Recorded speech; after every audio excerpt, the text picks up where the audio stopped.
Hello and welcome to another episode of the UCLA Bruins Insider Podcast. As always, I'm your host, Connor Moreno, lead writer for UCLA Bruins on SI. And today I thought we'd go ahead and continue our ranking of UCLA's most important games this season. It's been a few days, so just to catch up, the last time that we talked about this, we left off on number 8, which was Maryland. So that means today we're moving on to number 7. And number 7, almost at the midway point, is going to be Michigan State, another Big Ten conference opponent. So yeah, we're going to get right into UCLA's ranking, matchup against the Spartans, why I ranked them there, kind of what's at stake in this game, is UCLA going to be favored, so on and so forth.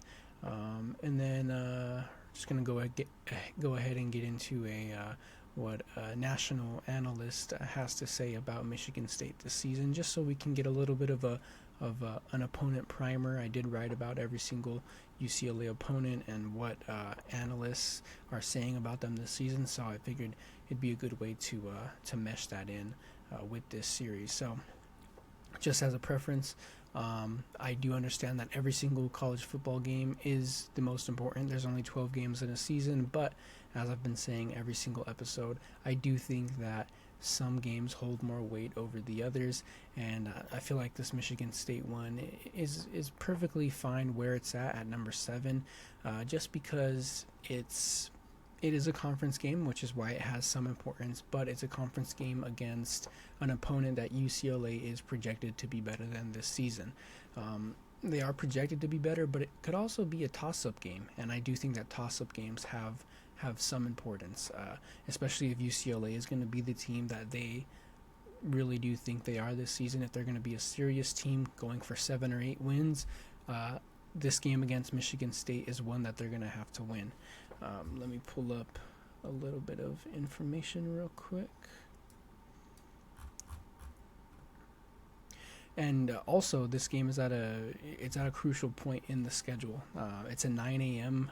Pacific time game in October, immediately following their Penn State game, which is a projected loss. Of course, Penn State is the number 2 ranked team in the nation. And this is a game where the Bruins are going to have to show who they are when their backs are against the wall after a loss. I mean, obviously, if UCLA upsets Penn State the week prior, then we're going to be talking about a completely different team. But this game is the perfect point. It's kind of towards the midway point of the season. UCLA is going to be coming off of a projected loss to the Nittany Lions. How are they going to respond after losing what might be their first loss of the season? Now, I've been chronicling it. I've been saying it every single episode in one of these ranking series. I could definitely see a route to UCLA's first loss being week 5 against Penn State. That means they beat Utah in the season opener, they beat UNLV the week after, they beat New Mexico, and then they beat Northwestern to open conference play. That makes them 4-0 going into Penn State.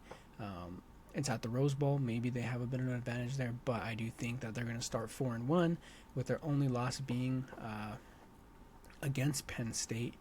And, how do you respond? You just came off of 4 weeks of winning. Obviously, this is all hypothetical, but you just came off of 4 weeks of winning. You lose your first game against an opponent that you were, probably supposed to lose to. How do you respond against an opponent that either you're favored against or might be a toss-up game? I do think that this lies at a crucial point in the season. And, I have been saying it. I said it last ranking. Number 8 is Maryland, which is right after Michigan State. That is another opponent that UCLA is going to be favored against.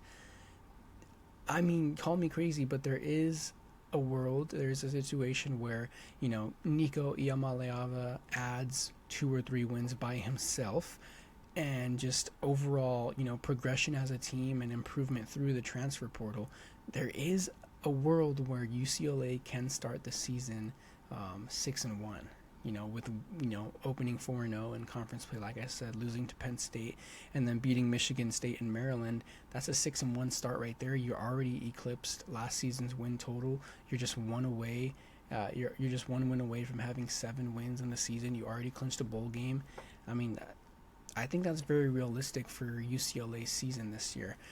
But that's why I think that this game against Michigan State is more important than the game against Maryland, because one, you're coming off a loss against Penn State. Two, you're potentially going to be a one-loss team going against the Spartans, who, probably had some shakeup this season, and they're not going to be as good as they were last year. So you're going to be favored against them.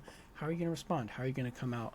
How are you going to come out in this game? So yeah, all the hypotheticals aside, this is an important Big Ten conference game in the middle of the season against an opponent that might be slight underdogs against you. So it's the ultimate test of, it's going to show if UCLA really is the program that a lot of people think it is. So yeah, in every episode we've been reading what an analyst has previewed Michigan State to be. We're going back to our main guy, ESPN's Bill Connolly, previewed them. Let's see what he had to say. Michigan State basically pulled a reverse UCLA in Smith's first season. The Spartans were 4-3 after a 32-20 win over Iowa, as sophomore Aiden Childs damaged the Hawkeyes' defense that usually makes the lives of young quarterbacks hell. But it was almost all downhill from there. MSU topped 17 points only once in its final 5 games and beat only Purdue and by only 7 points. Childs is a very dangerous scrambler, but he took at least 2 sacks in 10 of 12 games, and he threw over half of his 11 interceptions when State's in-game probability per FPI was between 30 and 70%, meaning they were particularly costly. I doubt it takes Smith until year 4 to get going at MSU the way it did at Oregon State, but I'd be surprised if it happened in year 2. Charles' development remains in process, and he'll have a mostly new skill core around him. Sophomore receiver Nick Marsh and tight end Jack Velling are solid, and Smith added fun lower-level transfers such as running back Elijah Tolliver from Sacramento State, and receivers Omari Kelly from Middle Tennessee, Krishan McCray from Kent State, and Rodney Bullard Jr. from Valdosta State. The offense will undoubtedly improve after ranking 119th in offensive SP+, but there's a mountain to climb back to mediocrity. Joe Rossi's defense should maintain a top 50 level.